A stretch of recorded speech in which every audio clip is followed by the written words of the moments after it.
밤의 차가운 공기가 서울의 한 병원 복도를 가득 채우고 있었다. 한유라는 중환자실 유리창 너머로 동생 한유진의 창백한 얼굴을 말없이 응시했다.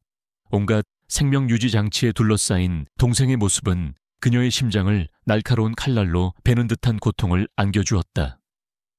의사는 또다시 수술이 필요하다고 말했고, 그 말은 곧 천문학적인 액수의 병원비 청구서를 의미했다.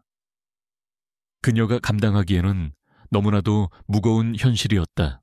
그녀의 주머니에서 진동이 울렸다. 발신인이 없는 문자 메시지였다. 내용은 간결했다. 남산 그랜드 호텔, 펜트하우스 스위트, 오늘 자정.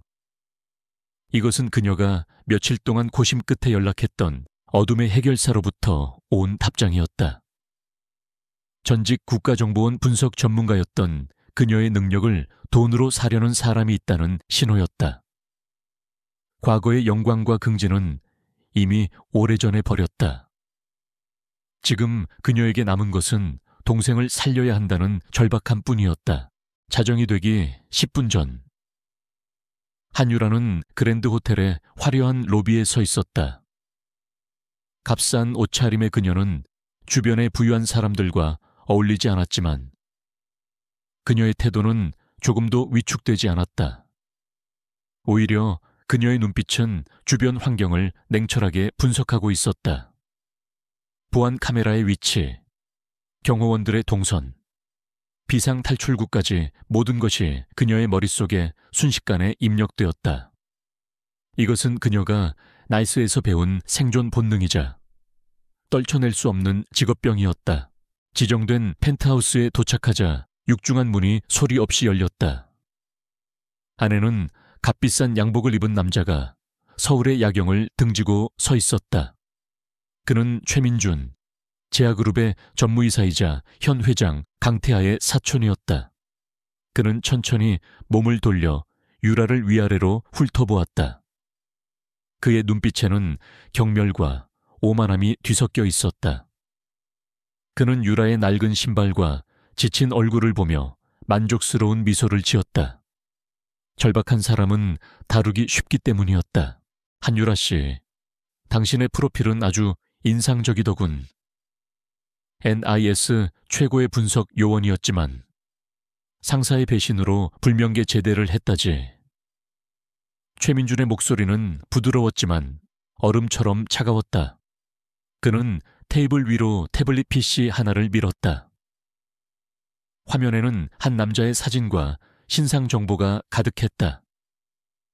제아그룹 회장 강태하. 사진 속 그는 감정을 읽을 수 없는 무표정한 얼굴로 정면을 응시하고 있었다. 마치 모든 것을 꿰뚫어 보는 듯한 날카로운 눈빛이었다. 내 사촌 강태하 회장이야. 겉보기에는 완벽한 경영자처럼 보이지만 그 자리는 원래 내 것이었어야 해. 최민준의 목소리에 증오가 서렸다. 나는 그를 끌어내릴 거야. 그리고 그 일에 당신의 재능이 필요해. 강태에게 접근해서 그의 신뢰를 얻어. 그리고 그의 가장 중요한 프로젝트인 헬리오스에 대한 모든 정보를 빼내 와 성공한다면 네 동생의 평생 치료비를 대주지. 실패는 용납하지 않아. 한유라는 태블릿 화면에서 눈을 떼지 않았다. 강태하, 29의 나이에 거대 기업의 총수가 된 남자. 철두철미한 일 중독제. 그 어떤 스캔들에도 휘말린 적이 없는 인물. 그의 사생활은 베일에 쌓여 있었고 그에게 접근하는 모든 사람을 철저히 경계했다. 최민준은 사실상 불가능에 가까운 임무를 그녀에게 제안하고 있었다. 이것은 단순한 유혹이 아니라 지옥으로 향하는 초대장이었다. 그녀의 침묵이 길어지자 최민준은 비웃음을 터뜨렸다. 돈이 부족한가 원하는 액수를 말해봐.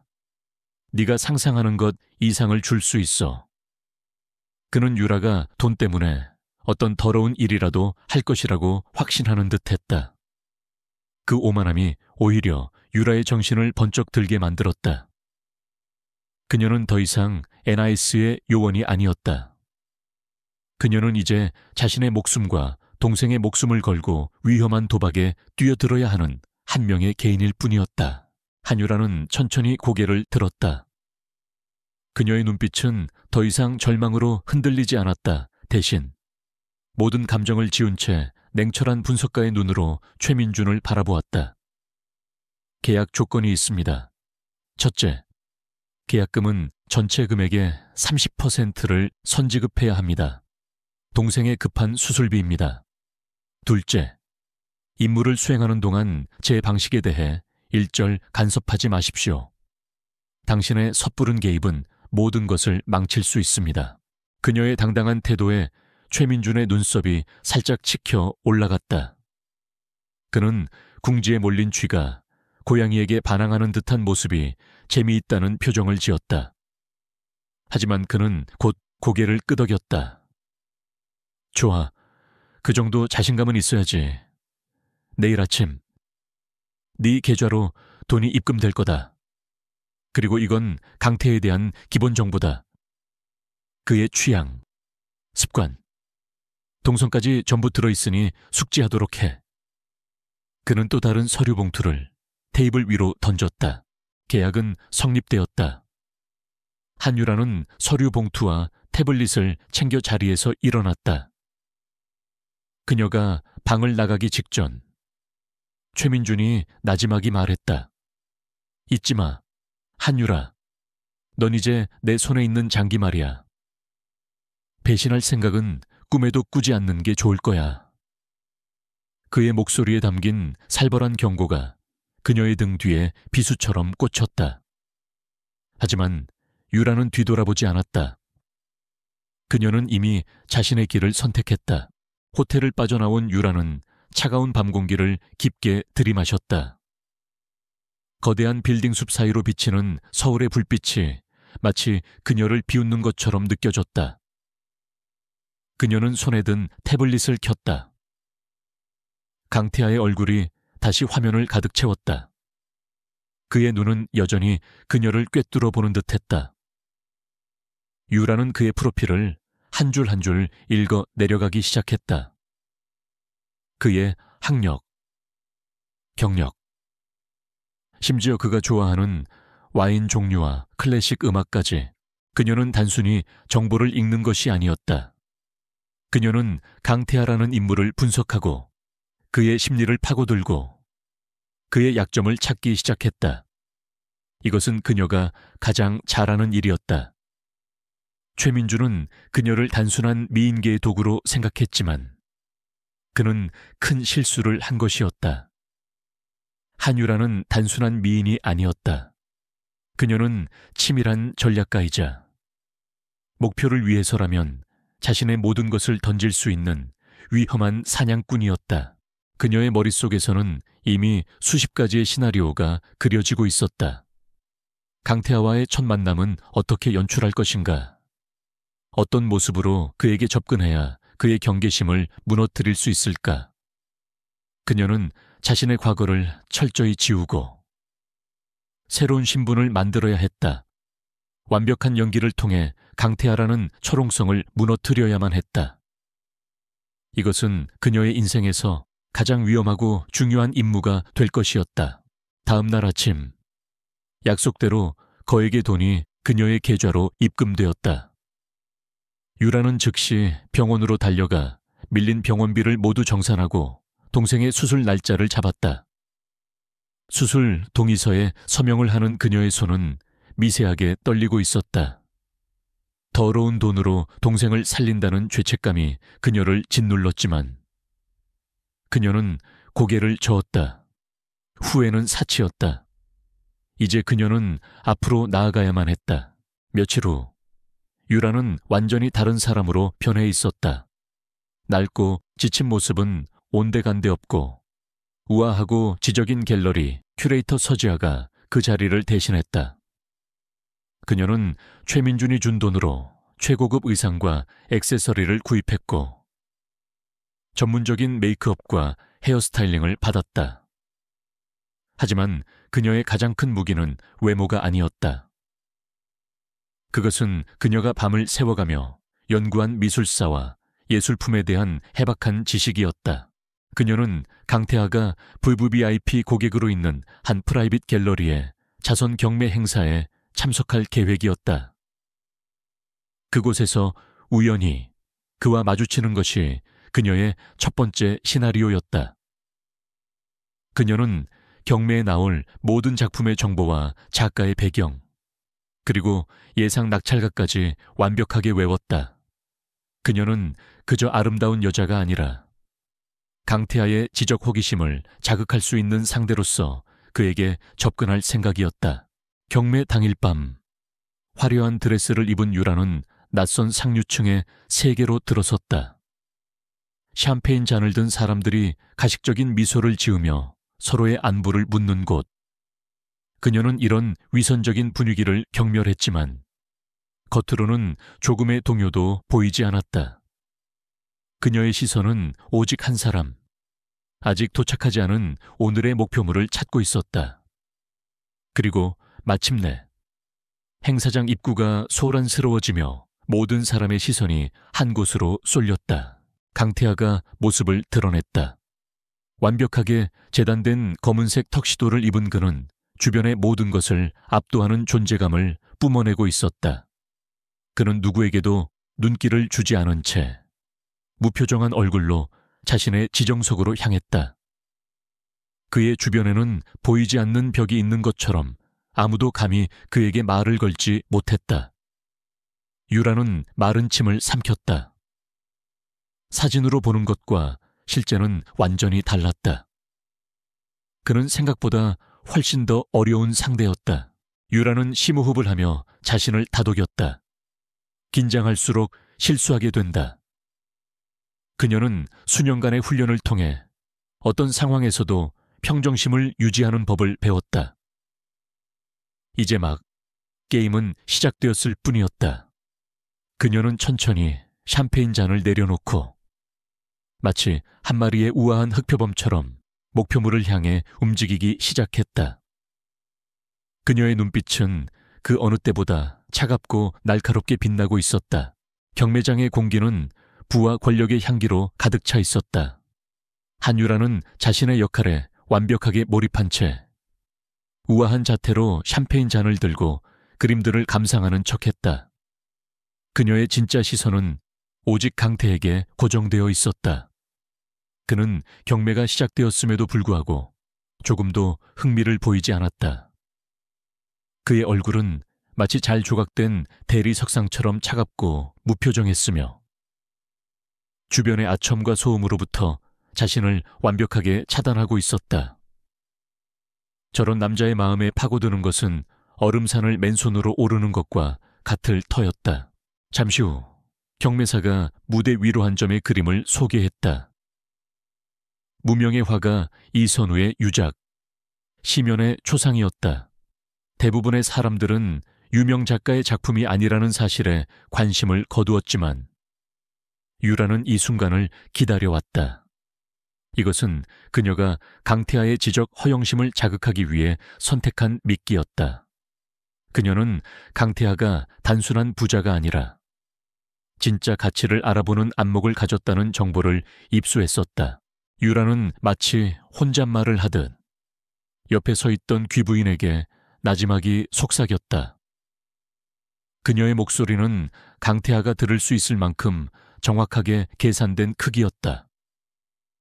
사람들은 이 그림에 거친 붓터치에서 절망을 읽지만 사실 저건 절망이 아니에요. 화가가 마지막으로 보았던 지독하게 푸르렀던 새벽 하늘의 색이죠. 죽음 직전에 마주한 희망의 역설이라고 할까요? 그녀의 말에는 미술 전문가다운 깊이와 자신감이 배어 있었다. 그 순간 강태하의 미동도 없던 고개가 미세하게 그녀 쪽으로 향했다. 그의 시선이 처음으로 그녀에게 닿았다. 그것은 단순한 호기심이 아니었다. 자신의 생각을 정확히 꿰뚫어 본 사람에 대한 놀라움과 경계심이 뒤섞인 날카로운 눈빛이었다. 유라는 그의 시선을 애써 외면하며 그림에만 집중하는 척했다. 덫을 놓았으니 이제 사냥감이 스스로 걸어 들어오기를 기다릴 차례였다. 몇 분 후 강태하가 자리에서 일어나 그녀에게 다가왔다. 그의 움직임에는 조금의 망설임도 없었다. 주변 사람들은 제아그룹의 총수가 낯선 여자에게 먼저 말을 거는 광경에 수군거리기 시작했다. 그는 유라의 바로 옆에 서서 마치 그녀가 방금 했던 말을 확인하려는 듯 그림을 응시했다. 지독하게 푸르렀던 새벽 하늘이라. 흥미로운 해석이군요. 공식 해설집에는 없는 내용인데. 어떤 근거로 그렇게 생각하십니까? 그의 목소리는 예상대로 낮고 차가웠지만 그 안에는 지적인 호기심이 담겨 있었다. 유라는 천천히 그를 돌아보았다. 근거는 없습니다. 다만 화가 이선우가 말년에 머물렀던 요양원의 창문이 동쪽을 향해 있었다는 기록을 본 적이 있습니다. 그리고 그의 마지막 일기에는 온통 푸른색에 대한 갈망만이 가득했죠. 이 그림은 그의 마지막 일기와도 같습니다. 논리가 아닌 감성으로 읽어야 하는 작품이죠. 그녀는 침착하게 자신의 견해를 밝혔다. 이것은 최민준이 준 정보 파일에는 없는 그녀 스스로 밤을 새워가며 파고든 결과물이었다. 그녀는 강태하가 단순한 정보로는 움직이지 않을 것이며 그의 지성을 자극해야만 경계심을 뚫을 수 있다고 판단했다. 그녀의 대답에 강태하의 눈빛이 흔들렸다. 그는 잠시 아무 말 없이 그녀를 바라보았다. 마치 그녀의 진위를 파악하려는 듯, 그녀의 영혼까지 꿰뚫어 보려는 듯한 시선이었다. 당신은 누구십니까? 마침내 그가 물었다. 질문은 단도직입적이었다. 유라는 부드럽게 미소 지으며 미리 준비한 명함을 건넸다. 명함에는 서지아, 아트스페이스 K 큐레이터라고 적혀 있었다. 완벽하게 조작된 신분이었다. 서지아라고 합니다. 좋은 작품을 보면 그냥 지나치지 못하는 직업병이 있어서 신뢰를 범했습니다. 그녀의 목소리와 태도에는 한치의 흐트러짐도 없었다. 강태하는 명함을 받아들었지만 시선은 여전히 그녀에게서 떼지 않았다. 서지아 씨, 직업병이라고 하기엔 통찰력이 매우 날카롭군요. 그는 칭찬을 하는 것 같았지만 그 말 속에는 여전히 의심의 가시가 숨어 있었다. 그때 경매사가 심연의 초상에 경매 시작을 알렸다. 강태하는 기다렸다는 듯이 번호판을 들어 올렸다. 시작가는 높지 않았지만 그는 단번에 시가의 2배를 불렀다. 그림을 반드시 손에 넣겠다는 의지의 표현이었다. 다른 사람들은 감히 제아그룹 회장과 경쟁하려 들지 않았다. 경매는 싱겁게 끝나는 듯했다. 바로 그때 유라가 조용히 자신의 번호판을 들어 올렸다. 회장님보다 한 호가 위로요. 장례의 순간 정적이 흘렀다. 모든 사람의 시선이 그녀에게 쏠렸다. 감히 강태하의 소유욕에 도전장을 내민 무모한 여자를 놀랍다는 듯이 쳐다보았다. 강태하의 눈썹이 꿈틀거렸다. 그는 화가 난 것이 아니라 오히려 재미있다는 표정을 짓고 있었다. 강태하가 다시 가격을 올렸다. 유라도 지지 않고 바로 따라붙었다. 두 사람의 조용한 경쟁에 경매장의 분위기는 후끈 달아올랐다. 유라는 이 경쟁이 그림을 차지하기 위함이 아니라는 것을 알았다. 이것은 강태에게 서지아라는 인물을 각인시키기 위한 마지막 승부수였다. 그녀는 돈에 휘둘리지 않는 예술을 사랑하는 순수한 열정을 가진 여자로 보여야 했다. 가격이 그녀가 설정한 한계선에 다다랐을 때 그녀는 미련 없이 번호판을 내렸다. 그녀는 강태하를 향해 우아하게 고개를 숙이며 미소 지었다. 좋은 작품은 그 가치를 알아보는 주인을 만나는 것이 마땅하죠. 회장님께 양보하겠습니다. 그녀의 행동은 패배가 아니라 승자의 여유처럼 보였다. 그녀는 강태에게 경쟁이라는 강렬한 경험과 승리라는 만족감을 동시에 안겨주었다. 강태하는 결국 그림을 낙찰받았지만 그의 시선은 그림이 아닌 유락에 머물러 있었다. 그는 방금 전에 짧은 순간 그녀에게서 강한 승부욕과 그것을 통제할 줄 아는 냉철함을 동시에 보았다. 경매가 끝난 후 유라는 조용히 테라스로 나가 밤 공기를 쐬었다. 작전은 성공적이었다. 그녀는 강태하의 뇌리에 깊은 인상을 남겼다. 하지만 심장은 미친 듯이 뛰고 있었다. 그는 그녀가 상상했던 것보다 훨씬 더 예리하고 위험한 남자였다. 그의 눈빛은 마치 모든 거짓을 꿰뚫어 보는 것 같아서 연기를 하는 내내 등줄기에서 식은땀이 흘렀다.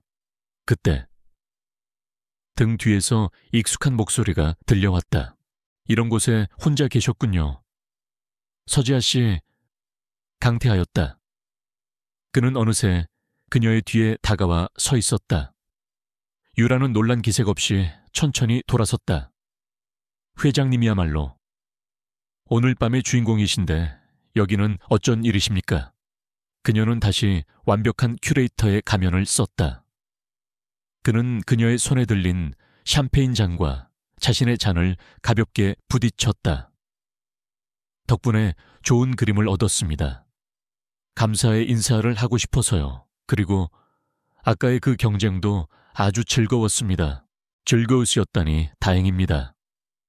저는 잠시나마 회장님께서 그 그림의 진정한 가치를 놓치실까봐 걱정했습니다.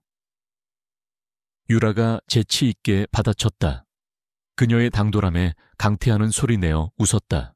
아주 짧은 순간이었지만 그의 얼음 같은 얼굴에 처음으로 인간적인 표정이 스쳐 지나갔다. 서지아 씨는 사람을 아주 흥미롭게 만드는 재주가 있군요. 다음에 기회가 된다면 오늘 낙찰받은 그림에 대해 좀 더 깊은 이야기를 나눠보고 싶습니다. 이것이 바로 유라가 기다리던 말이었다. 그녀는 자신의 심장 박동을 애써 감추며 대답했다. 영광입니다. 회장님, 언제든지 연락 주십시오.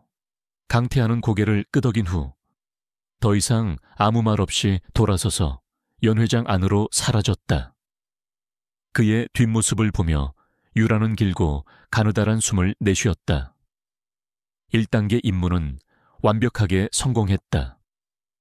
이제 그녀는 강태하의 연락을 기다리기만 하면 되었다. 그녀는 테라스 난간에 기댄 차에 서울의 야경을 내려다보았다. 화려한 불빛들이 마치 별처럼 쏟아져 내렸다. 얼마 전까지만 해도 병원 복도에서 절망에 빠져 있던 자신이 지금 이런 곳에 서 있다는 사실이 비현실적으로 느껴졌다. 동생을 살리기 위해 시작한 위험한 거짓말. 그 거짓말은 이제 막 거대한 톱니바퀴처럼 움직이기 시작했다. 그리고 그 중심에는 강태하라는 남자가 있었다. 유라는 차가운 밤 공기 속에서 다시 한번 각오를 다졌다. 어떤 대가를 치르더라도 이 게임의 승자는 반드시 그녀가 되어야만 했다. 경매장에서의 강렬한 만남 이후 며칠의 시간이 흘렀다. 한유라는 초조함을 애써 감추며 강태하의 연락을 기다렸다. 그녀는 자신의 미끼가 충분히 매력적이었음을 확신했지만 상대는 예측 불가능한 인물이었다. 그녀는 서지아로서의 삶을 유지하기 위해 갤러리에 출근하고 미술계 인사들과 교류하며 자신의 가짜 신분을 더욱 공고히 다졌다. 이 모든 것은 언제 다시 나타날지 모를 강태하의 시험에 대비하기 위함이었다. 나흘째 되던 날 오후 마침내 그녀의 휴대전화 액정에 모르는 번호가 떴다.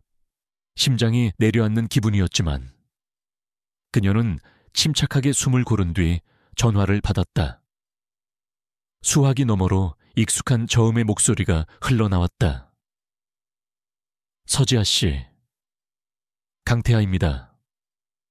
그의 목소리는 여전히 감정이 배제된 채 사무적이었다. 지난번 낙찰받은 그림에 대해 자문을 구하고 싶습니다. 괜찮으시다면 내일 제 사무실로 와주실 수 있겠습니까? 그것은 데이트 신청이 아닌 철저한 업무의 연장선이었다. 유라는 그의 신중함에 속으로 쓴웃음을 지었다.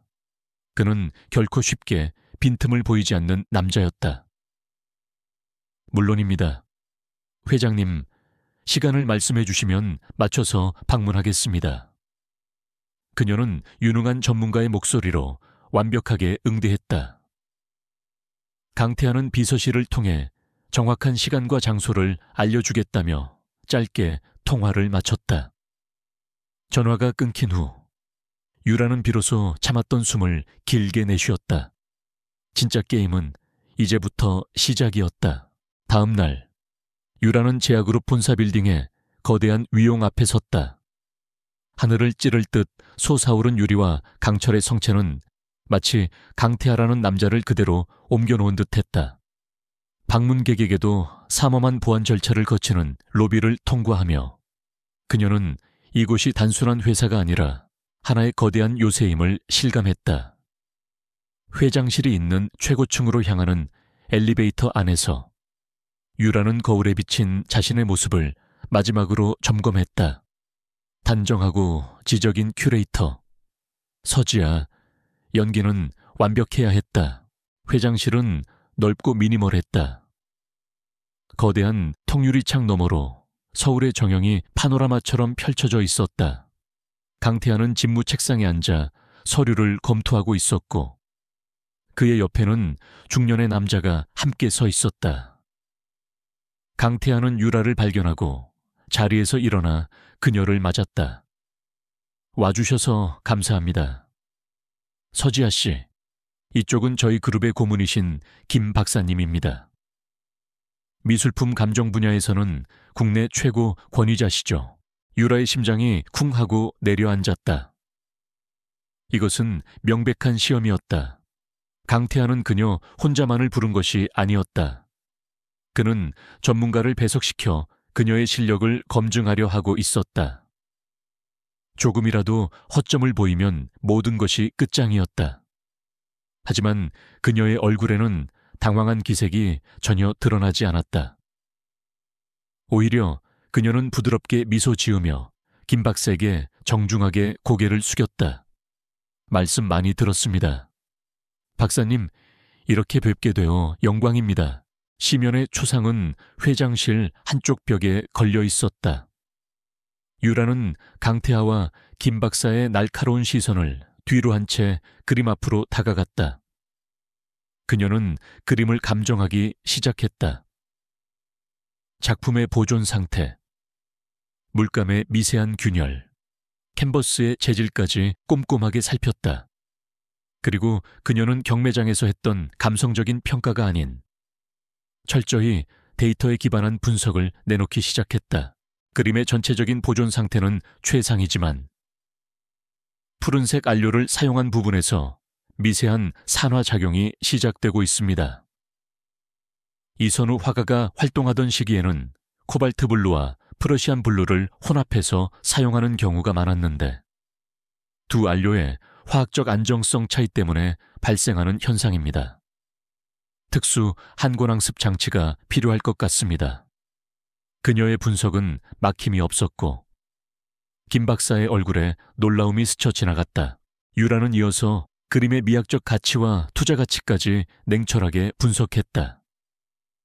그녀의 설명은 감성에만 호소하는 어설픈 전문가의 그것과는 차원이 달랐다. 그것은 수많은 논문과 데이터를 밤새워 외우고 자신의 것으로 완벽하게 소화해낸 사람만이 할 수 있는 이야기였다. 1시간가량 이어진 그녀의 브리핑이 끝났을 때 회장실에는 잠시 침묵이 흘렀다. 먼저 침묵을 깬 것은 김 박사였다. 훌륭하군요. 서 큐레이터의 식견은 소문 이상입니다. 회장님, 아주 유능한 자문가를 얻으셨습니다. 최고 권위자의 인정, 그것으로 시험은 끝났다. 강태하의 얼굴에도 마침내 옅은 미소가 번졌다. 제가 사람을 제대로 본 것 같군요. 오늘 정말 감사했습니다. 서지아 씨. 그는 김 박사를 먼저 내보낸 후 율에게 다가왔다. 이제 방 안에는 두 사람만이 남아 있었다. 팽팽했던 긴장감이 미묘한 기류로 바뀌는 순간이었다. 그는 더 이상 그녀를 시험하는 고객이 아니었고 그녀도 단순한 전문가가 아니었다. 서지아 씨는 예술을 대하는 태도가 남다른 것 같습니다. 마치 전투에 임하는 장군처럼 치밀하고 전략적이군요.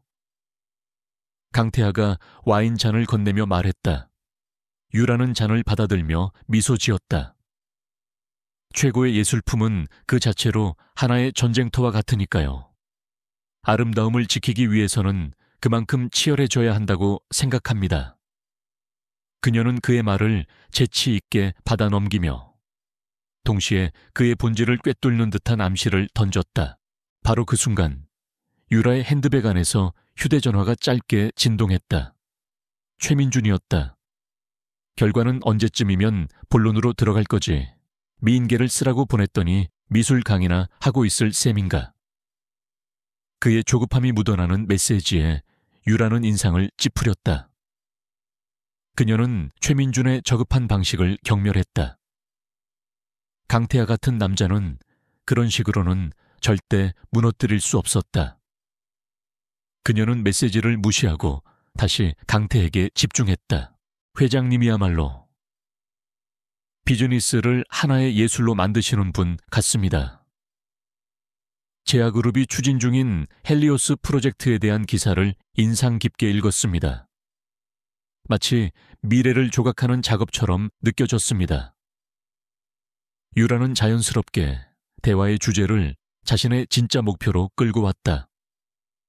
헬리오스라는 단어에 강태하의 눈빛이 순간적으로 날카로워졌다. 그는 그녀의 의도를 파악하려는 듯 잠시 침묵했다. 과찬이십니다. 그저 제가 해야 할 일을 할 뿐입니다. 그는 더 이상 자세한 설명을 하지 않고 화제를 돌렸다. 오늘 감사의 의미로 저녁 식사를 대접하고 싶습니다. 혹시 시간이 괜찮으시다면. 이것은 명백한 진전이었다. 사무적인 관계에서 사적인 관계로 넘어가는 신호. 유라는 망설이는 척 잠시 뜸을 들인 후 수락의 뜻을 밝혔다. 회장님 같은 분과의 저녁 식사라면 언제든지 시간을 내야죠. 그날 저녁 두 사람은 한남동에 위치한 최고급 프라이빗 레스토랑에서 마주 앉았다. 낮의 긴장감은 사라지고 조금 더 부드러운 분위기가 흘렀다. 강태하는 낮보다 말이 많아졌다. 그는 예술에 대한 자신의 견해를 이야기했고 가끔은 자신의 어린 시절에 대해 아주 짧게 언급하기도 했다. 부모님을 일찍 여의고 친척들 사이에서 살아남기 위해 스스로를 강하게 만들어야 했던 외로운 소년의 모습이 그의 말 속에 희미하게 비쳤다. 유라는 그의 이야기를 들으며 복잡한 감정에 휩싸였다. 그녀가 무너뜨려야 할 목표. 강태하라는 남자의 얼음 같은 가면 뒤에 숨겨진 인간적인 모습을 발견했기 때문이었다. 그녀는 연기를 하고 있다는 사실을 잊은 채 진심으로 그의 이야기에 귀를 기울이고 있는 자신을 발견했다. 두 사람 사이에는 미묘한 끌림이 생겨나고 있었다. 지적인 교감과 서로에 대한 호기심이 뒤섞인 위험한 감정이었다. 식사가 끝날 무렵 강태하가 나지막이 말했다. 서지아 씨와 함께 있으면 시간이 가는 줄 모르겠습니다. 당신은 제가 최근에 만난 사람 중에 가장 흥미로운 사람입니다. 그의 목소리에는 진심이 담겨 있었다. 유라는 그의 시선을 피했다. 그의 칭찬이 심장을 찔렀다. 이 모든 것이 거짓과 기만 위에 세워진 탑이라는 사실이 그녀를 괴롭혔다. 그녀는 과연 이 임무를 끝까지 수행할 수 있을까? 레스토랑을 나와 각자의 채 오르기 전 밤 공기는 차가웠다. 조심히 들어가십시오. 강태하가 짧게 인사하고 돌아섰다. 유라는 그의 뒷모습이 완전히 사라질 때까지 그 자리에 서 있었다. 집으로 돌아오는 내내 그녀의 머릿속은 혼란스러웠다. 강태에게서 느껴지는 미묘한 동질감과 연민, 그리고 거부할 수 없는 끌림. 이것들은 그녀의 계획이 없던 변수들이었다. 그녀는 침대에 누워 동생의 사진과 강태아의 프로필을 번갈아 보았다. 그녀는 두 개의 세상 사이에서 위태로운 줄타기를 하고 있었다. 강태아와의 저녁 식사 이후 두 사람의 관계는 미묘한 변화를 맞았다. 그는 더 이상 유라를 시험하려 들지 않았고, 그녀 역시 그의 철벽 같은 방어막 뒤에 숨겨진 인간적인 면모를 발견한 후였다. 며칠 뒤, 강태아는 그녀에게 예상치 못한 제안을 했다. 제아그룹이 후원하는 제주도의 현대미술관 건립 프로젝트에 자문 역할로 동행해 달라는 것이었다. 표면적으로는 전문가의 의견이 필요하다는 비즈니스 제안이었지만, 그 이면에는 그녀와 더 많은 시간을 보내고 싶어 하는 사적인 감정이 깔려 있음을 유라는 직감했다. 이것은 그녀에게 절호의 기회였다. 서울을 떠나 단둘이 함께 있는 시간 동안 그의 경계심은 자연스럽게 허물어질 것이고, 헬리오스 프로젝트에 대한 정보를 얻을 결정적인 기회를 잡을 수도 있었다. 그녀는 흔쾌히 제안을 수락했다.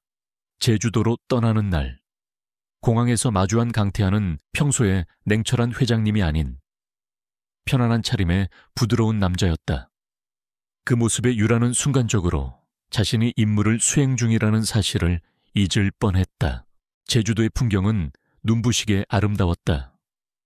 에메랄드빛 바다와 검은 현무암이 어우러진 해안도로를 달리며 두 사람은 일상적인 대화를 나누었다.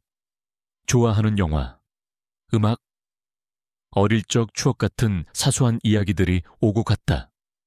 유라는 서지아라는 인물에 완벽하게 부합하는 거짓된 추억들을 이야기하면서도 마음 한구석에서는 씁쓸함을 느꼈다.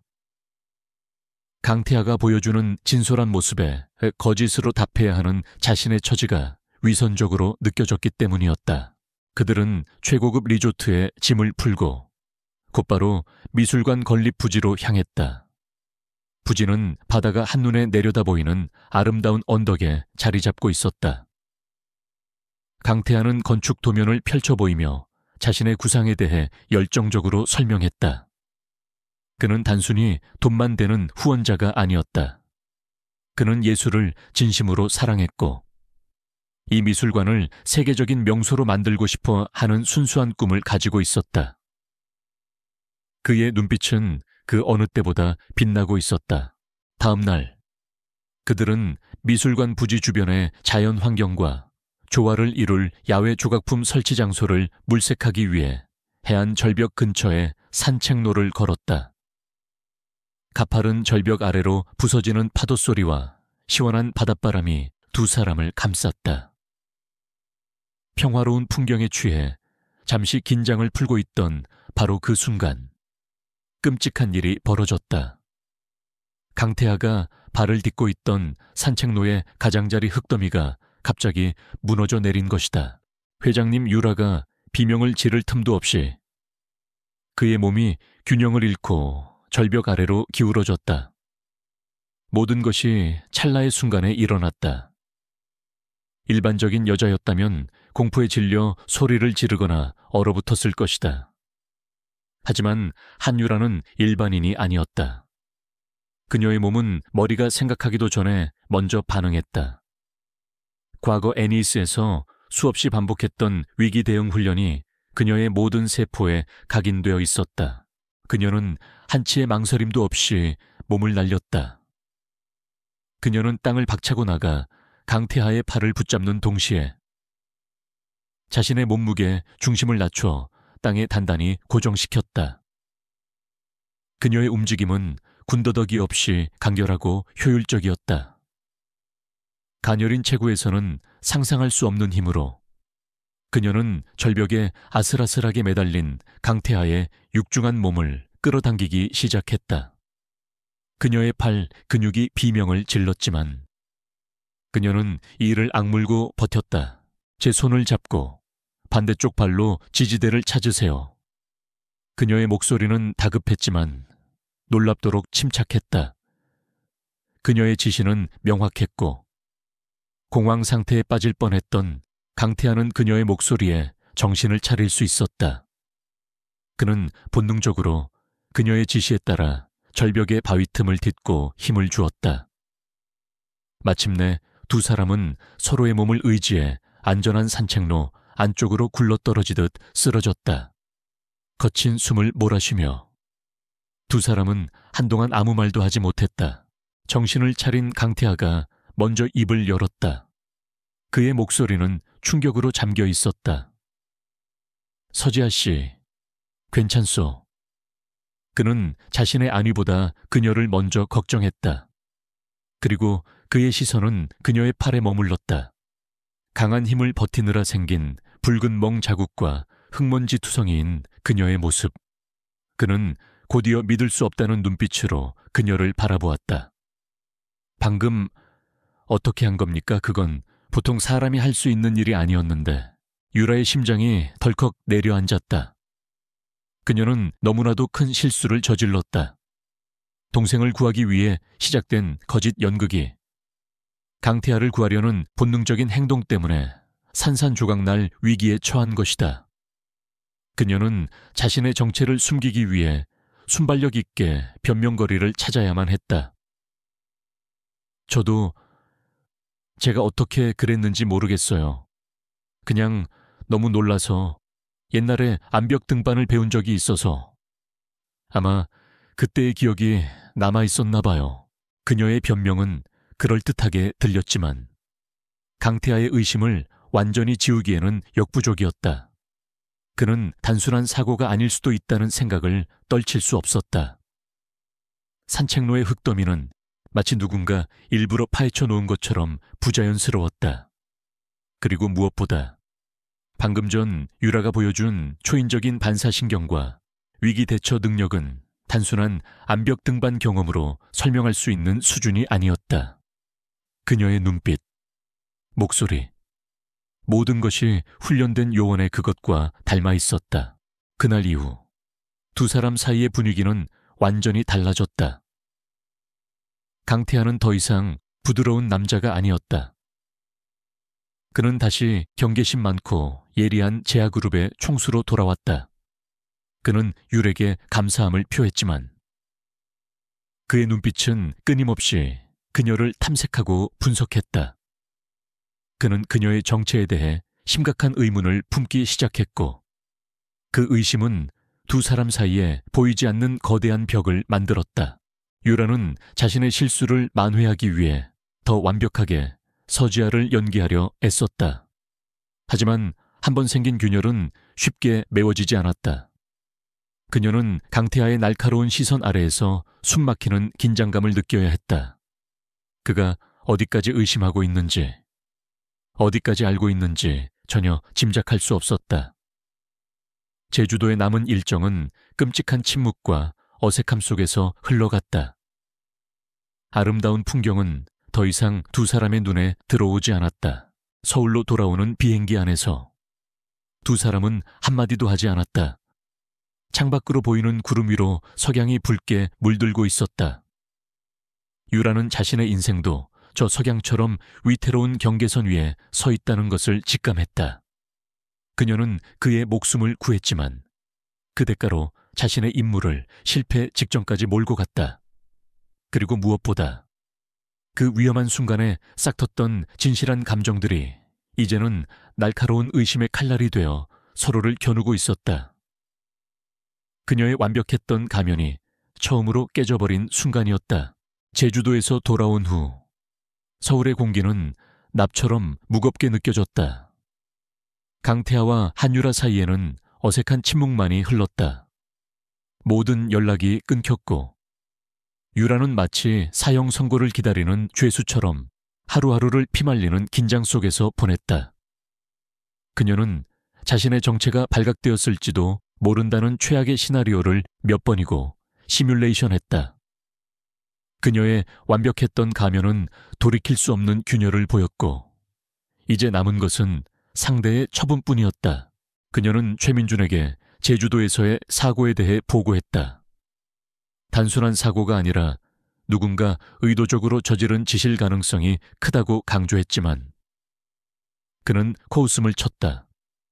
쓸데없는 소리, 임무나 제대로 완수해. 강태하의 마음을 얻는 데 실패하니 이제 와서 핑계를 대는 건가? 그의 목소리에는 실망감과 경고가 섞여 있었다. 유라는 그 순간 깨달았다. 최민준에게 그녀는 언제든지 버릴 수 있는 소모품에 불과하다는 것을. 그녀는 완벽하게 고립되었다. 같은 시각 강태하는 제아그룹 본사 자신의 집무실에서 신뢰하는 김 비서의 보고를 받고 있었다. 그의 책상 위에는 2개의 파일이 놓여 있었다. 하나는 제주도 사고 현장에 대한 정밀 분석 보고서였다. 보고서는 누군가 의도적으로 산책로의 집안을 약화시켰다는 결론을 내리고 있었다. 다른 하나는 서지아라는 인물에 대한 뒷조사 파일이었다. 파일의 마지막 장에는 이렇게 적혀 있었다. 완벽하게 조작된 신분, 2년 이전의 기록 전무, 유령 인물일 가능성 99%. 강태하는 2개의 파일을 말없이 번갈아 보았다. 그의 얼굴에는 분노나 배신감이 아닌 차가운 지성이 번뜩였다. 모든 조각이 맞춰지고 있었다. 서지아, 아니 정체불명의 이 여자는 자신의 적이 보낸 스파이였다. 그리고 제주도에서의 사고는 그 배후 세력이 자신을 제거하기 위해 저지른 짓일 가능성이 높았다. 적은 생각보다 훨씬 더 가까이에, 그리고 훨씬 더 잔인한 방식으로 움직이고 있었다. 그는 잠시 생각에 잠긴 뒤 김 비서에게 지시했다. 서지아 씨에게 연락해서 오늘 저녁 내 개인 펜트하우스로 오라고 전하게. 그의 목소리에는 어떤 감정도 실려 있지 않았다. 김 비서는 의아한 표정을 지었지만 아무것도 묻지 않고 조용히 회장실을 나갔다. 강태하는 통유리창 너머의 도시를 내려다보았다. 이제 이 지루한 체스 게임의 판을 완전히 뒤집어 버릴 시간이었다. 그는 사냥감인 척했지만 사실은 거대한 그물을 치고 있었던 사냥꾼이었다. 약속된 시간, 유라는 강태하의 펜트하우스 앞에 섰다. 최고급 주상복합 건물의 꼭대기에 위치한 그곳은 서울의 야경을 발 아래 두고 있는 그야말로 하늘 위의 궁전이었다. 문이 열리고 안으로 들어서는 순간 그녀는 거대한 공간을 압도하는 정적에 숨을 죽였다. 강태하는 혼배 기댄 채 그녀를 기다리고 있었다. 그의 손에는 와인잔이 들려 있었고 그의 눈빛은 그 어느 때보다 깊고 어두웠다. 앉으시죠, 서지아 씨. 그가 맞은편 소파를 가리키며 말했다. 유라는 그의 말에 따라 소파에 앉았다. 심장이 미친 듯이 요동쳤지만 겉으로는 최대한 태연한 척했다. 그녀는 이곳이 자신의 마지막을 장식할 무대가 될 수도 있다고 생각했다. 강태하는 그녀에게 와인잔을 건네지 않았다. 대신 그는 중앙 테이블 위로 2개의 파일을 던졌다. 제주도 사고 보고서와 그녀의 뒷조사 파일이었다. 하나는 제주도에서 있었던 사고에 대한 보고서이고 다른 하나는 서지아라는 큐레이터에 대한 보고서입니다. 그의 목소리는 얼음장처럼 차가웠다. 보고서에 따르면 둘 다 매우 흥미로운 점이 많더군요. 하나는 누군가에 의해 치밀하게 계획된 살인 미수 사건이고 다른 하나는 존재하지 않는 유령 인물에 대한 이야기이니 말입니다. 그의 시선이 칼날처럼 날아와 유라의 심장에 박혔다. 모든 것이 끝났다는 생각이 그녀의 머리를 스쳤다. 유라는 입술을 깨물었다. 더 이상의 변명은 무의미했다. 그녀는 조용히 고개를 숙였다. 그것은 패배의 인정이자 모든 것을 받아들이겠다는 무언의 표시였다. 그녀는 이제 그가 자신을 경찰에 넘기거나 아니면 더 끔찍한 방식으로 처리할 것이라고 예상했다. 하지만 그의 입에서 나온 말은 그녀의 모든 예상을 완전히 빗나가게 만들었다. 나와 약혼해 주시오. 유라는 자신의 귀를 의심하며 고개를 들었다. 강태하의 얼굴은 농담을 하는 기색이 전혀 없었다. 그는 진지했다. 당신을 누가 보냈는지 묻지 않겠소. 당신의 진짜 이름이 무엇인지도 지금은 관심 없소. 다만 당신의 능력은 아주 잘 알겠습니다. 그 뛰어난 연기력, 위기 상황에서의 판단력, 그리고 보통 사람을 뛰어넘는 신체 능력까지. 그런 재능을 썩히기에는 너무 아깝지 않소. 그는 자리에서 일어나 그녀에게 다가왔다. 내게는 적이 많소. 피를 나눈 가족 중에도 내 자리를 호시탐탐 노리는 늑대들이 있지. 그들은 나를 무너뜨리기 위해 당신을 보냈을 테고 그렇다면 나는 그들의 무기를 역으로 이용할 생각입니다. 그는 그녀의 눈을 똑바로 바라보며 말했다. 나와 약혼한 척 하십시오. 갑작스러운 약혼 발표는 그들을 혼란에 빠뜨리고 섣부른 행동을 하도록 유도할 겁니다. 당신은 내 약혼자가 되어 내 가장 가까운 곳에 머무는 겁니다. 그리고 당신을 보낸 자에게는 계속해서 거짓 정보를 흘리십시오. 나는 당신을 통해 그들의 계획을 파악하고 그들은 당신을 통해 나의 함정에 빠져들게 되는 거지. 당신이 그들의 스파이라면 이제부터는 나의 스파이가 되는 겁니다. 그의 제안은 너무나도 대담하고 위험했다. 그는 자신의 목숨을 위협했던 적의 스파이에게 자신의 등을 맡기겠다는 도박을 하고 있었다. 유라는 충격에 휩싸여 아무 말도 하지 못했다. 그녀는 그의 머릿속을 이해할 수 없었다. 자신을 기만한 여자에게 어떻게 이런 제안을 할 수 있는가? 왜 저를 믿으시죠? 제가 당신을 배신할 수도 있지 않습니까? 그녀가 떨리는 목소리로 물었다. 강태하는 쓴웃음을 지었다. 믿는 게 아니오. 거래를 제안하는 거지. 당신을 보낸 자는 임무에 실패한 당신을 가만두지 않을 테고. 하지만 나와 손을 잡으면 내가 당신을 보호해 주겠소. 당신 동생의 안전까지도. 동생 그 한마디가 유라의 마지막 남은 이성을 무너뜨렸다. 그는 모든 것을 알고 있었다. 그녀의 약점, 그녀가 이 더러운 게임에 뛰어들 수밖에 없었던 이유까지. 그녀에게 선택지는 없었다. 썩은 동아줄인 최민준을 잡고 함께 파멸하든가, 아니면 눈앞에 이 위험한 남자가 내민 새로운 동아줄을 잡고 더 큰 도박에 몸을 던지든가. 그녀의 머릿속에서 수만 가지 생각이 충돌했다. 긴 침묵 끝에 유라는 마침내 결심을 굳혔다. 그녀는 자리에서 일어나 강태하와 마주섰다. 더 이상 겁에 질린 스파이가 아니었다. 그녀는 새로운 판에 뛰어들기로 결심한 플레이어의 눈빛을 하고 있었다. 좋습니다. 당신의 제안을 받아들이죠. 하지만 저 역시 조건이 있습니다.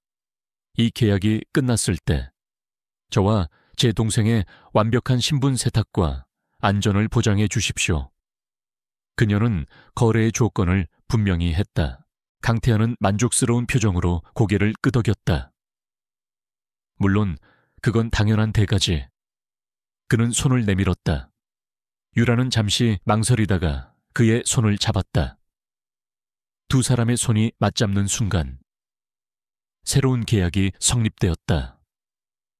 더 이상 목표와 스파이가 아닌 기묘하고 위험한 공범자로서의 관계가 시작된 것이다. 유라는 방금 전까지 자신을 파멸시킬 것이라 생각했던 남자의 손을 잡고 있었다. 거대한 운명의 소용돌이가 두 사람을 함께 집어삼키고 있었다. 강태하의 손을 맞잡은 순간 한유라의 세상은 다시 한번 뒤집혔다.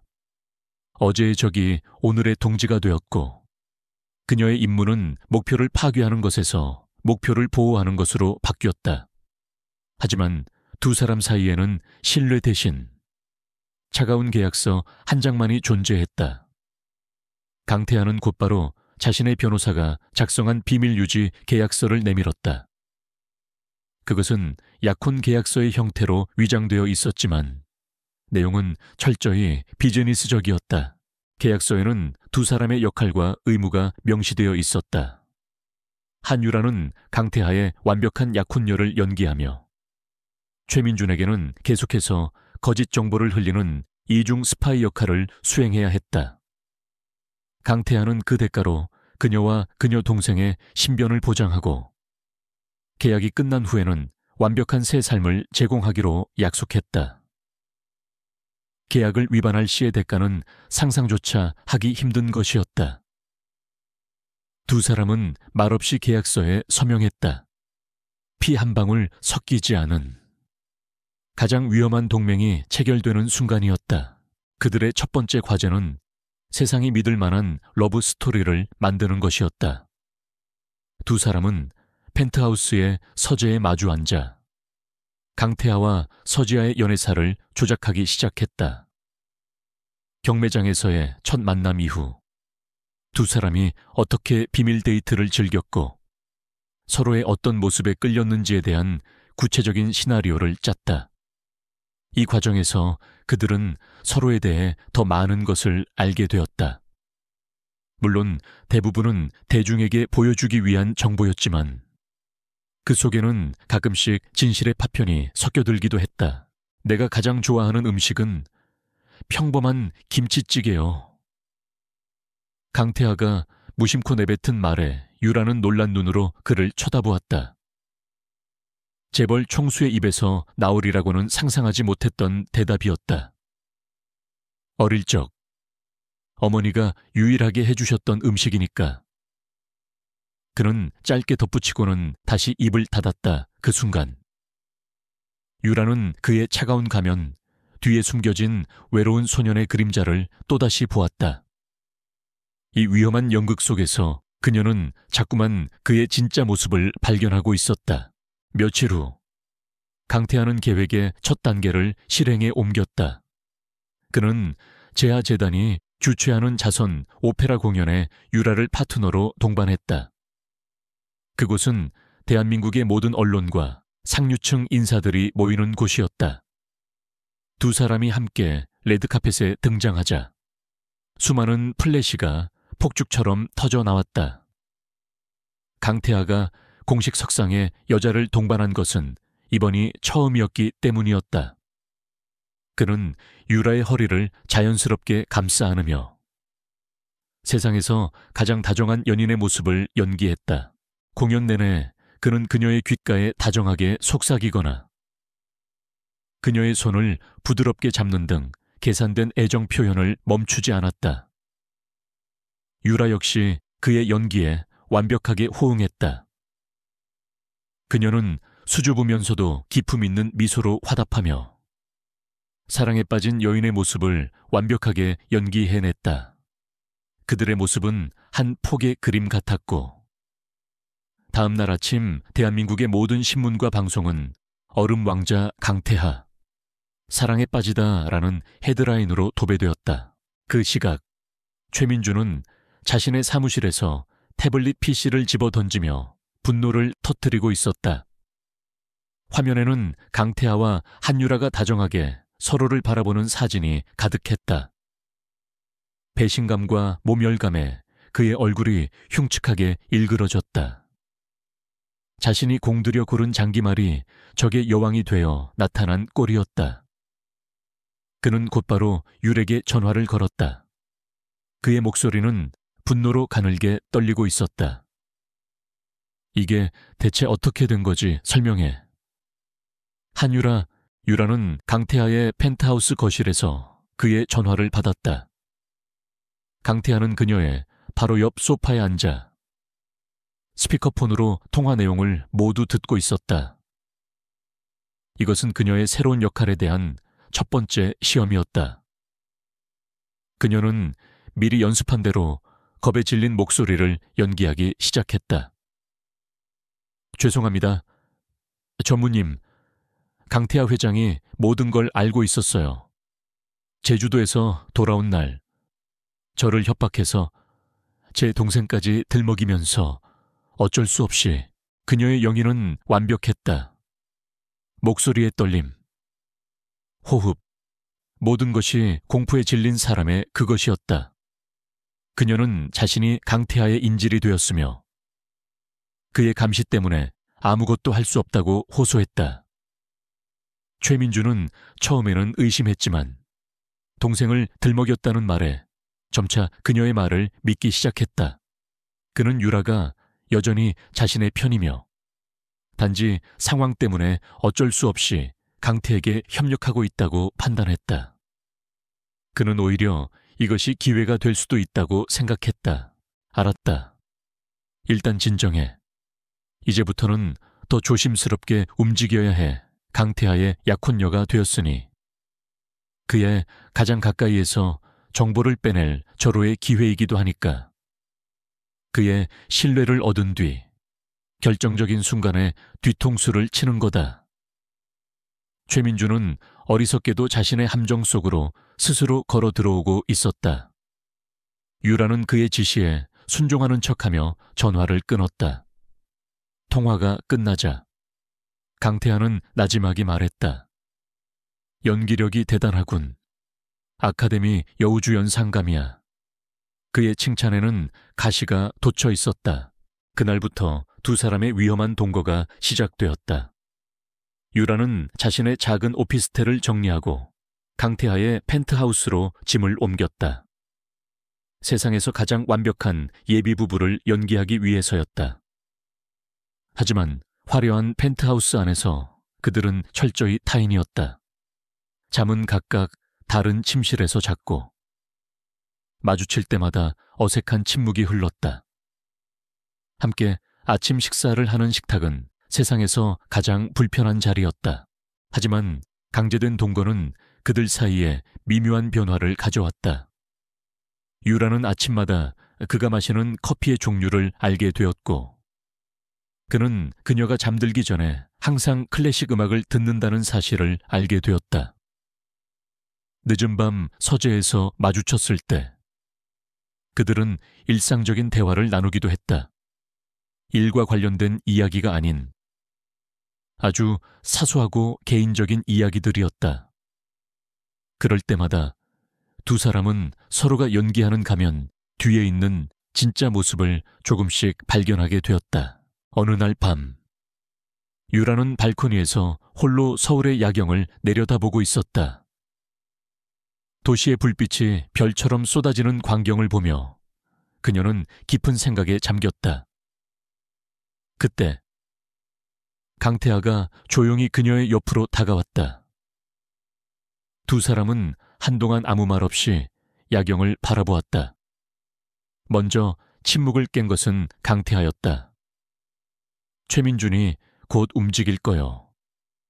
우리의 약혼 발표는 그에게 상당한 충격을 줬을 테니 이제부터가 진짜 시작이야. 그의 말에 유라는 고개를 끄덕였다. 알고 있어요. 그는 저를 이용해서 당신에게 결정적인 타격을 입히려 하겠죠. 그녀의 목소리는 차분했다. 더 이상 두려움에 떠는 스파이가 아니었다. 그녀는 이제 이 위험한 게임의 또 다른 플레이어였다. 두 사람은 같은 곳을 바라보고 있었다. 세상은 그들의 갑작스러운 사랑 이야기에 열광하고 있었지만 정작 그들은 차가운 현실 속에서 보이지 않는 적과 싸울 준비를 하고 있었다. 그들의 기묘한 동맹은 그렇게 위태로운 침묵 속에서 깊어지고 있었다. 평화로운 아침은 한 통의 긴급 전화로 산산조각났다. 강태하가 막 커피를 마시려던 순간 김비서로부터 격앙된 목소리에 보고가 들어왔다. 회장님, 지금 인터넷 언론사 헤드라인을 확인해 보십시오. 제아그룹의 야심작 헬리오스 프로젝트. 천문학적 손실 은폐 의혹이라는 제목의 기사가 올라왔습니다. 기사의 내용은 충격적이었다. 익명의 내부 고발자 인터뷰를 인용하며 헬리오스 프로젝트가 사실상 실패했으며 강태하 회장이 이를 숨기기 위해 분식회계를 저지르고 있다고 주장했다. 기사는 매우 교묘하게 작성되었다. 진실과 거짓을 절묘하게 뒤섞어 아는 사람이 보면 허점투성이지만 외부인이 보기에는 그럴듯하게 들렸다. 파급력은 즉각적이었다. 제아그룹의 주가는 개장과 동시에 폭락하기 시작했고 회사 홍보팀의 전화는 불통이 될 지경이었다. 최민준이 마침내 칼을 뽑아든 것이었다. 그는 여론을 흔들어 강태하의 리더십에 치명적인 상처를 입히려 하고 있었다. 제아그룹 본사는 거대한 벌집을 쑤셔놓은 듯 혼란에 빠졌다. 강태하는 즉시 핵심 임원들을 소집하여 비상대책회의를 열었다. 회의실의 공기는 얼음장처럼 차가웠지만 강태하는 조금의 동요도 보이지 않았다. 그는 침착하게 상황을 분석하고 대응책을 지시했다. 그의 냉철함은 혼란에 빠진 임원들에게 구심점 역할을 했다. 하지만 그는 알고 있었다. 이것은 시작에 불과하다는 것을. 최민준은 분명 더 큰 공격을 준비하고 있을 터였다. 그의 예상대로였다. 한유라의 휴대전화가 울렸다. 최민준이었다. 그는 다급하고 분노의 찬 목소리로 자신이 이번 언론 유출 사건의 희생양으로 몰리고 있다고 주장했다. 강태하가 모든 책임을 내게 떠넘기려 하고 있어. 이대로 가다간 내가 모든 걸 뒤집어쓰게 생겼다고 한유라. 네가 날 좀 도와줘야겠어. 헬리오스 프로젝트에 진짜 데이터가 필요해. 그걸로 강태하의 비리를 입증해야 내가 살 수 있어. 그의 목소리는 절박했지만 유라는 그의 진짜 의도를 꿰뚫어 보고 있었다. 그는 유라를 이용해 프로젝트의 핵심 정보를 빼내려 하고 있었다. 그 정보를 손에 넣으면 그는 그것을 빌미로 이사회를 소집하여 강태하의 해임을 밀어붙일 생각이었다. 유라는 그의 계획에 동조하는 척하며 그의 말을 모두 녹음했다. 그리고 통화가 끝나자마자 모든 내용을 강태에게 보고했다. 이것은 그녀의 충성심을 증명할 첫 번째 시험대였다. 유라의 보고를 들은 강태하의 눈이 차갑게 빛났다. 드디어 꼬리가 잡혔군. 그는 유라와 함께 새로운 함정을 설계하기 시작했다. 그들은 최민준이 원하는 대로 헬리오스 프로젝트의 데이터를 넘겨주기로 했다. 하지만 그것은 진짜 데이터가 아니었다. 강태하의 지시 아래 재무팀과 기술팀의 최고 전문가들이 투입되어 완벽하게 조작된 가짜 데이터를 만들어냈다. 데이터는 강태하가 막대한 자금을 횡령한 것처럼 보이도록 교묘하게 꾸며졌다. 며칠 후 유라는 최민준에게 어렵게 빼냈다며 조작된 데이터 파일을 은밀하게 전달했다. 결정적인 증거를 손에 넣었다고 확신한 최민준은 승리를 예감했다. 그는 즉시 제아그룹의 주요 이사들을 개별적으로 접촉하며 강태하의 무능과 비리를 설파했다. 그는 폭락한 주가와 언론의 비판적인 기사, 그리고 손에 넣은 증거를 내세워 이사들을 선동했다. 마침내 그는 긴급 이사회 소집을 정식으로 요구했다. 결전의 날이 밝았다. 제아그룹 본사 최고층에 위치한 이사회 회의실에는 팽팽한 긴장감이 감돌았다. 강태하를 지지하는 이사들과 최민준에게 포섭된 이사들의 표정은 극명하게 엇갈렸다. 강태하는 평소와 다름없는 무표정한 얼굴로 회의장에 들어섰고 유라는 그의 약혼녀 자격으로 바로 뒷줄에 배석했다. 그녀의 존재는 이사들 사이에서 작은 술렁임을 일으켰다. 모두가 이 싸움의 중심에 저 여자가 있다는 것을 어렴풋이 짐작하고 있었다. 회의가 시작되자마자 최민준이 자리에서 일어나 포문을 열었다. 그는 비통한 표정으로 회사의 위기를 역설하며 이 모든 사태의 책임이 강태하 회장의 독단적인 경영과 무능에 있다고 주장했다. 그는 언론 기사들을 증거로 제시했고 마침내 비장의 무기인 유렉에서 받은 조작된 데이터 파일을 모든 이사들 앞에서 공개했다. 이것이 바로 강태하 회장이 헬리오스 프로젝트를 통해 회사의 자금을 횡령했다는 증거입니다. 회의장은 충격으로 술렁였다. 데이터는 너무나도 구체적이고 정교해서 대부분의 이사들은 경악을 금치 못했다. 최민주는 승기를 잡았다고 생각하며 강태하 회장에 대한 해임안을 긴급 안건으로 상정할 것을 정식으로 제안했다. 모든 시선이 강태에게 쏠렸다. 절체절명의 위기 속에서도 그는 여전히 평온했다. 그는 모든 이사들이 동요하기를 기다렸다가 천천히 입을 열었다. 최민준 전무의 열정적인 연설. 잘 들었습니다. 회사를 걱정하는 그 마음에 참으로 감동했습니다. 그의 목소리는 나지막했지만 회의실 전체를 압도했다. 하지만 그가 제시한 증거에는 한 가지 큰 문제가 있습니다. 그 데이터는 바로 제가 만든 가짜라는 점입니다. 강태하의 폭탄 선언에 회의장은 물을 끼얹은 듯 조용해졌다. 최민준의 얼굴이 하얗게 질리기 시작했다. 강태하는 김 비서에게 신호를 보냈다. 스크린에는 최민준이 제시했던 데이터와 진짜 헬리오스 프로젝트의 데이터를 비교하는 자료가 띄워졌다. 모든 수치가 거짓임이 명백하게 드러났다. 이어서 강태하는 정보보안팀장을 회의장으로 불렀다. 보안팀장은 최민준이 제시한 가짜 데이터 파일의 출처를 역추적한 결과를 보고했다. 해당 파일은 약 3일 전 강태하 회장님의 지시로 생성되었으며 한유라 씨의 암호화된 이메일을 통해 최민준 전무님의 개인 컴퓨터로 전송된 것을 확인했습니다. 모든 것이 명백해졌다. 이것은 강태하가 내부의 배신자를 잡기 위해 파놓은 함정이었다. 최민준은 자신이 강태하를 함정에 빠뜨렸다고 생각했지만 사실은 자신이 거대한 함정 속으로 걸어 들어온 것이었다. 마지막으로 강태하는 회의장에 하나의 녹음 파일을 재생했다. 그것은 바로 최민준이 유렉에 데이터를 요구하며 협박했던 통화 내용이었다. 그의 추악한 목소리가 회의실 전체에 울려 퍼졌다. 최민준은 완전히 무너졌다. 그의 야망과 오만은 그를 파멸로 이끌었다.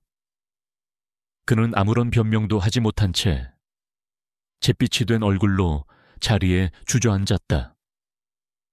강태하 해임안은 자연스럽게 기각되었고 오히려 최민준에 대한 긴급징계위원회가 소집되었다. 길고 길었던 싸움은 강태하의 완벽한 승리로 끝났다. 회의가 끝난 후 아수라장이 된 회의실을 뒤로하고 강태하와 유라가 복도로 걸어 나왔다. 두 사람은 아무 말 없이 서로를 바라보았다. 위기의 순간 두 사람은 완벽한 파트너였다. 서로를 향한 눈빛 속에는 더 이상 불신이나 계약 관계의 딱딱함이 없었다. 그 자리에는 치열한 전투를 함께 치른 동지애와 그 이상의 복잡 미묘한 감정이 싹트고 있었다. 필요에 의해 시작된 그들의 동맹은 이제 피로 맺은 것보다 더 단단해져 있었다. 이사회에서의 완벽한 승리 이후 강태하는 최민준을 즉시 모든 직위에서 해임시키고 그룹의 내부 감찰팀에 조사를 지시했다. 최민준의 모든 법인카드와 계좌는 동결되었고 그는 사실상 그룹 내에서 식물인간 신세가 되었다. 하지만 이것만으로는 부족했다. 최민준의 배후에는 여전히 그를 비호하는 가문의 어른들과 파벌이 존재했다. 그를 법적으로 완벽하게 제거하기 위해서는 단순한 경영권 다툼을 넘어선 결정적인 범죄 증거가 필요했다. 강태하는 한율에게 새로운 임무를 부여했다. 그것은 더 이상 이중 스파이 역할이 아니었다. 그는 압수된 최민준의 사무실 컴퓨터와 외장 하드에 담긴 방대한 자료를 분석해달라고 정식으로 요청했다. 한유라 씨의 분석 능력이 필요합니다. 분명 그 안에는 우리가 놓치고 있는 또 다른 범죄의 흔적이 남아있을 겁니다. 그의 제안에 유라는 망설임 없이 고개를 끄덕였다. 이것은 이제 그녀 자신의 싸움이기도 했다. 유라는 제아그룹 본사 내에 마련된 별도의 보안 사무실에서 밤낮으로 자료 분석에 매달렸다. 그녀는 더 이상 위태로운 스파이가 아닌 유능한 정보 분석 전문가, 자신의 진짜 모습으로 돌아와 있었다. 수백 기가바이트에 달하는 암호화된 파일과 재무 기록, 이메일 내역을 훑으며 그녀는 숨겨진 연결고리를 찾기 시작했다. 그녀의 눈은 날카로웠고 그녀의 손가락은 키보드 위에서 춤을 추듯 움직였다. 강태하는 늦은 밤이면 종종 그녀의 사무실을 찾아왔다. 그는 따뜻한 커피를 건네며 말없이 그녀의 옆에서 함께 밤을 새우곤 했다. 두 사람은 함께 자료를 검토하고 서로의 의견을 나누며 사건의 실체에 조금씩 다가갔다. 어색했던 동거인 관계는 어느새 가장 신뢰할 수 있는 파트너 관계로 변해 있었다. 치열한 지적 교감 속에서 두 사람의 마음은 서서히 깊이를 알 수 없는 감정으로 물들어가고 있었다. 며칠간의 분석 끝에 유라는 매우 오래된 파일 하나를 발견했다. 10수년 전에 프로젝트 코드로 이름 붙여진 이 폴더는 몇 겹의 복잡한 암호로 봉인되어 있었다. 다른 모든 자료들이 최근 몇 년간의 거심에 반해 유독 이 파일만이 과거의 유물처럼 남아 있었다. 그녀의 직감이 강하게 경고했다. 이 안에 무언가 결정적인 것이 들어있다고. 그녀는 강태하의 도움을 받아 그룹의 최고 보안 전문가들과 함께 며칠 밤낮을 매달려 마침내 암호를 해독하는 데 성공했다. 파일 안에는 재무 자료가 아닌 오래된 연구 일지와 보안팀의 보고서, 그리고 연구실 화재 사고 결과 보고서라는 제목의 문서가 들어있었다. 유라는 무심코 보고서를 클릭했다. 그리고 화면에 떠오른 내용을 읽는 순간 그녀의 온몸이 차갑게 굳어버렸다. 사고 발생일, 연구소의 이름, 그리고 화재로 사망한 수석 연구원의 이름. 모든 것이 너무나도 익숙했다. 그것은 바로 그녀의 아버지가 돌아가신 날의 기록이었다. 그녀는 언제나 아버지가 단순한 실험 중 과실로 인한 사고로 돌아가셨다고 들어왔다.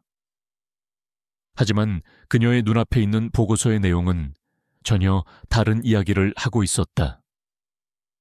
보고서는 군데군데 내용이 삭제되어 있었지만 남아있는 단서들만으로도 끔찍한 진실을 유추할 수 있었다.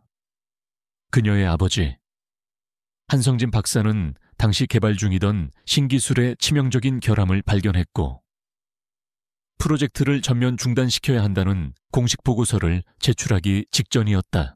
그녀의 손이 떨리기 시작했다. 보고서의 마지막 장에는 당시 해당 프로젝트의 총책임자 이름이 적혀 있었다.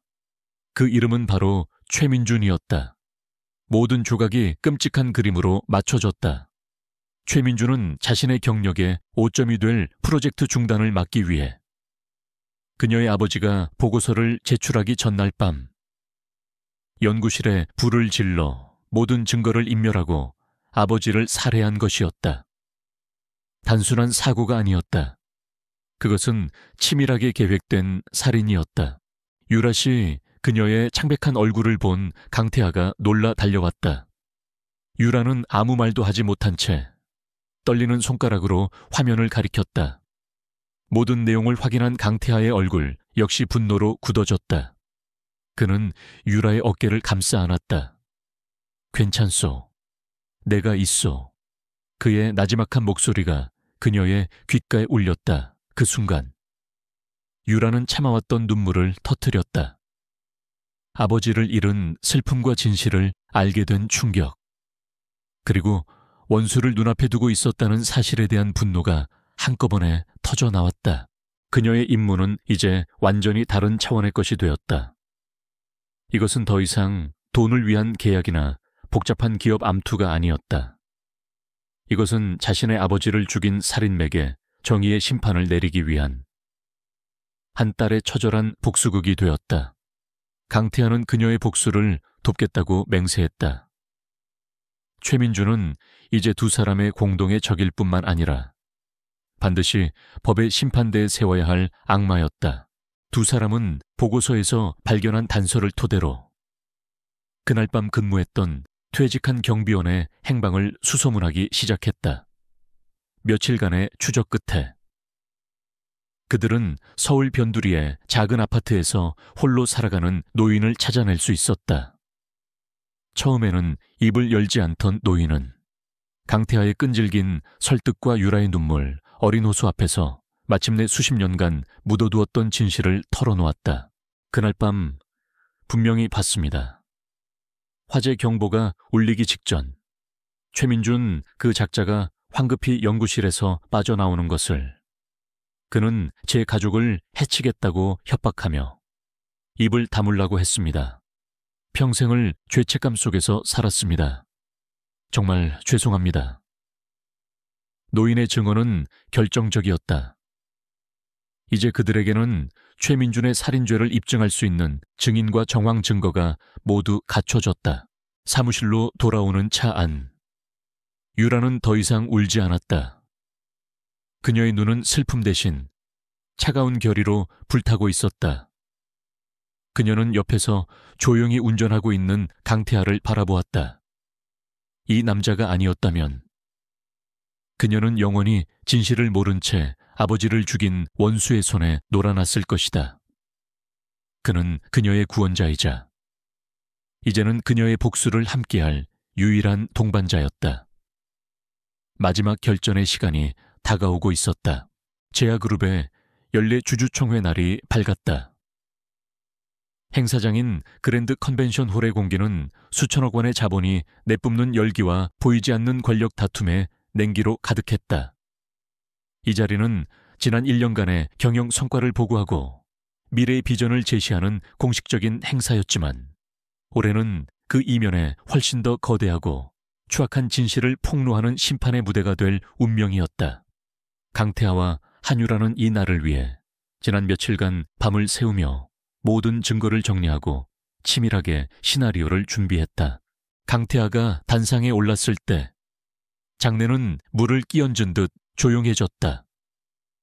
그는 평소처럼 흔들림 없는 목소리로 경영 실적 발표를 시작했지만 그의 눈빛은 평소와 달랐다.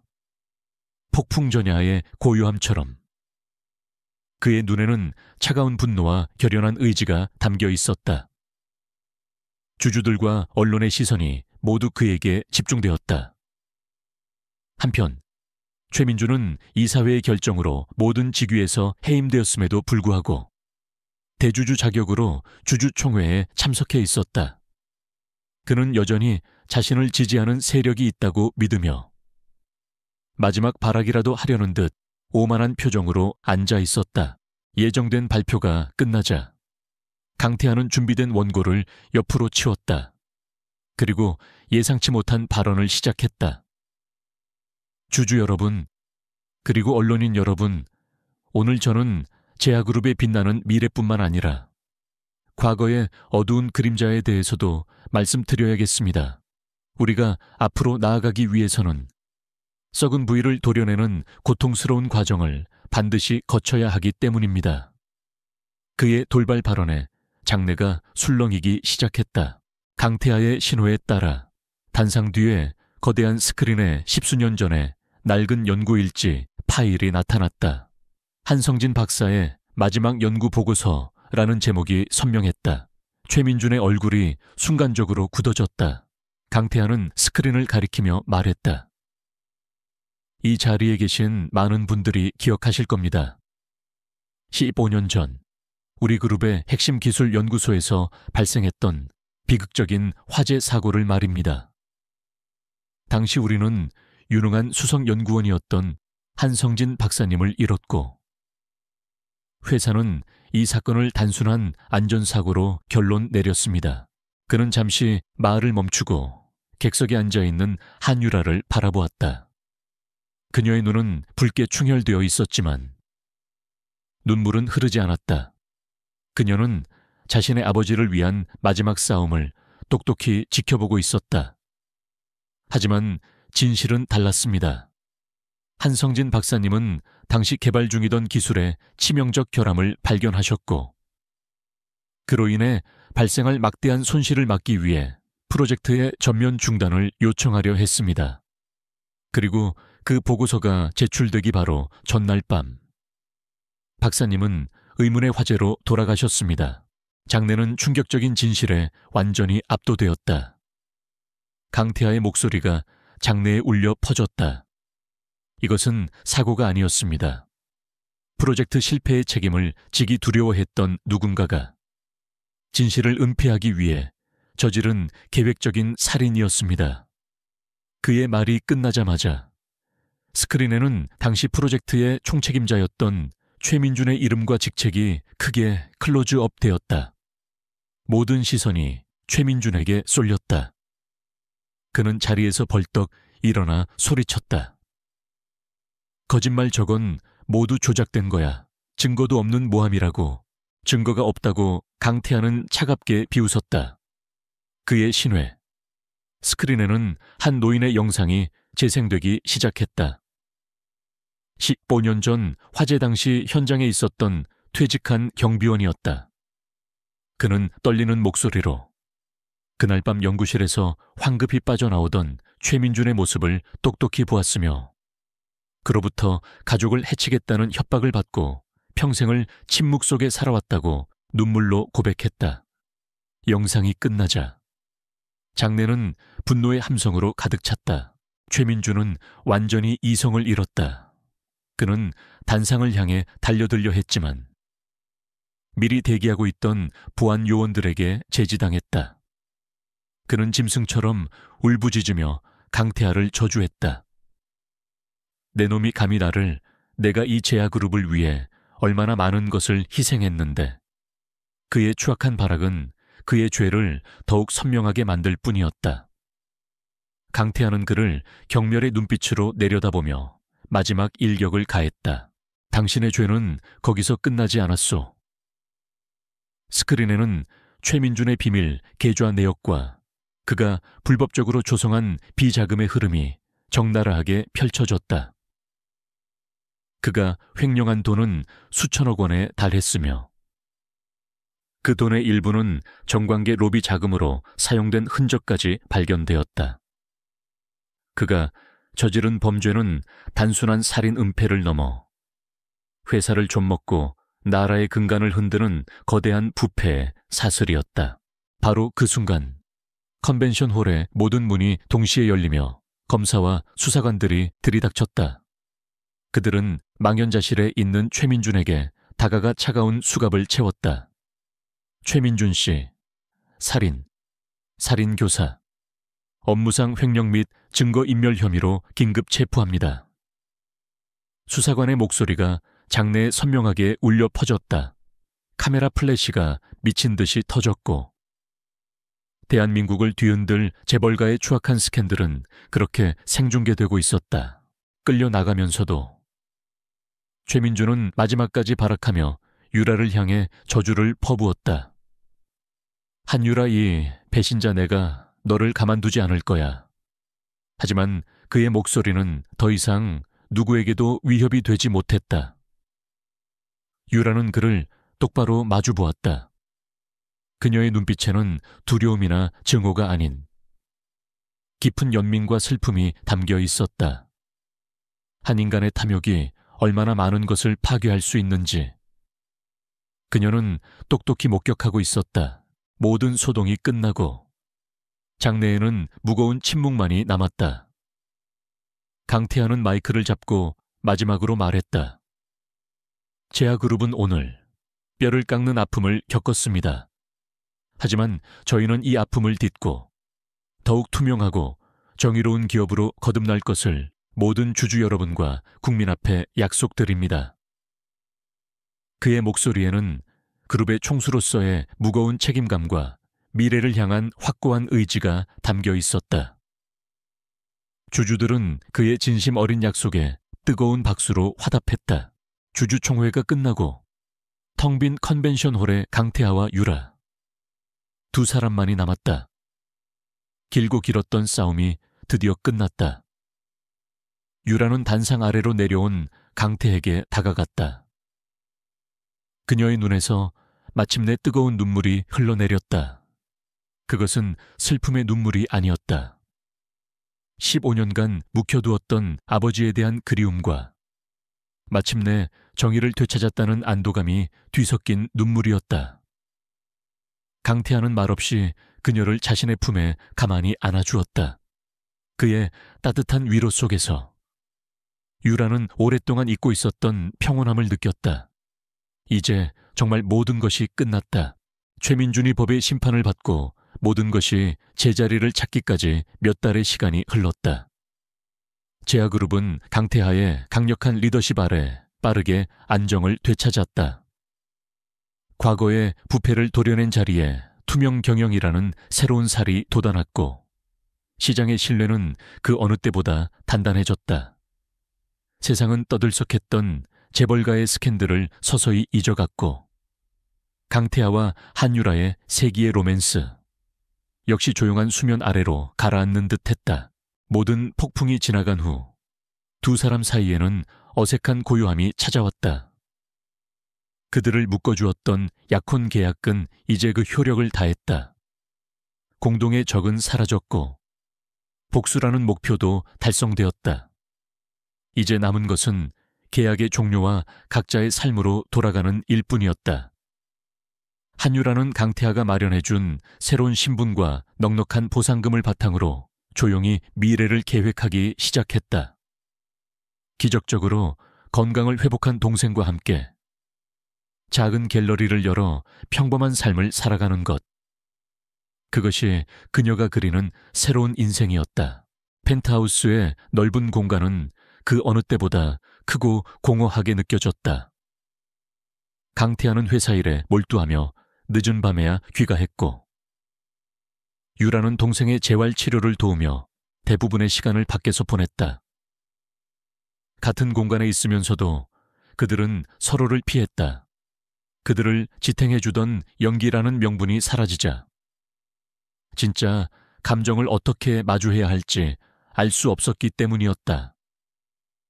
사랑이라는 단어는 너무나도 낯설고 무거워서 누구도 먼저 입 밖으로 꺼내지 못했다. 어느 날 밤 강태하는 홀로 텅 빈 거실에 서서 유라가 없는 공간의 적막함을 절실히 깨달았다. 얼마 전까지만 해도 늦은 밤 함께 자료를 분석하며 커피를 마시던 그녀의 온기가 사라진 자리는 유독 차갑게 느껴졌다. 그는 자신이 그녀의 능력과 지성에 감탄했으며 그녀의 강인함에 존경심을 느꼈다는 것을 알고 있었다. 하지만 그 모든 감정의 기저에는 설명할 수 없는 깊은 끌림과 애정이 자리 잡고 있었다는 것을 이제야 인정해야 했다. 그는 그녀를 놓칠 수 없었다. 같은 시각 유라는 재활센터에서 밝게 웃으며 걷기 연습을 하는 동생의 모습을 대견하게 바라보고 있었다. 길고 어두웠던 터널이 마침내 끝난 것이다. 그녀는 더 이상 누군가를 위해 자신의 삶을 희생할 필요가 없었다. 그녀는 비로소 자기 자신을 위한 행복을 생각할 수 있게 되었다. 그리고 그녀가 그리는 행복의 중심에는 언제나 묵묵히 그녀의 곁을 지켜주었던 한 남자의 얼굴이 있었다. 그녀는 자신의 마음을 더 이상 외면할 수 없었다. 며칠 후 강태하는 유에게 함께 갈 곳이 있다며 제주행 비행기에 올랐다. 비행기가 착륙한 곳은 그녀의 가면이 처음으로 깨졌던 그날의 아픔이 서린 곳이자 동시에 서로의 목숨을 구했던 운명의 장소였다. 그들이 도착한 곳은 이제 완공을 앞두고 웅장한 모습을 드러낸 제하 현대미술관이었다. 아직 개관 전이라 텅 비어있는 미술관 안에는 오직 두 사람뿐이었다. 두 사람은 함께 미술관을 천천히 거닐었다. 강태하는 한 그림 앞에서 걸음을 멈췄다. 그것은 바로 그들의 첫 만남을 장식했던 이선우 화가의 심연의 초상이었다. 그는 그림을 바라보며 나지막이 입을 열었다. 이 그림을 볼 때마다 당신이 처음으로 했던 말이 생각나오. 죽음 직전에 마주한 희망의 역설이라고. 어쩌면 그건 우리 이야기였는지도 모르겠습니다. 그의 시선이 그림에서 유래계로 옮겨왔다. 한유라 씨, 당신을 처음 만났을 때 나는 당신을 의심했고 시험했소. 당신의 능력이 필요해서 시작된 계약 관계였지. 하지만 당신과 함께 수많은 위기를 헤쳐나오면서 나는 어느새 계약이 아닌 당신 자신을 보고 있었소. 당신의 강인함, 당신의 아픔, 그리고 모든 것을 이겨낸 당신의 용기를 사랑하게 되었소. 그는 품 안에서 낡은 종이 한 장을 꺼냈다. 그것은 두 사람이 처음으로 서명했던 약혼 계약서였다. 그는 유라가 보는 앞에서 그 계약서를 천천히 그리고 힘주어 찢어버렸다. 조각난 계약서가 바닥으로 흩어졌다. 그들의 거짓된 관계가 완전히 끝났음을 알리는 상징적인 의식이었다. 이제 이 계약은 끝났소. 더 이상 당신을 붙잡을 어떤 명분도 내게는 없지. 그는 잠시 말을 멈추고 그녀의 눈을 깊이 들여다보았다. 하지만 나는 당신 없이는 안 되겠소. 그러니 이제 새로운 계약을 합시다. 어떤 의무나 조건도 없는. 오직 사랑만으로 서로의 곁을 평생 지키겠다는 계약을. 그는 주머니에서 작은 벨벳 상자를 꺼내 열었다.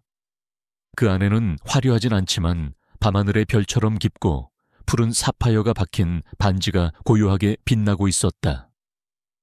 서지아라는 완벽한 가면이 아닌 한유라라는 이름의 당신을 사랑하오. 나와 결혼해 주시오.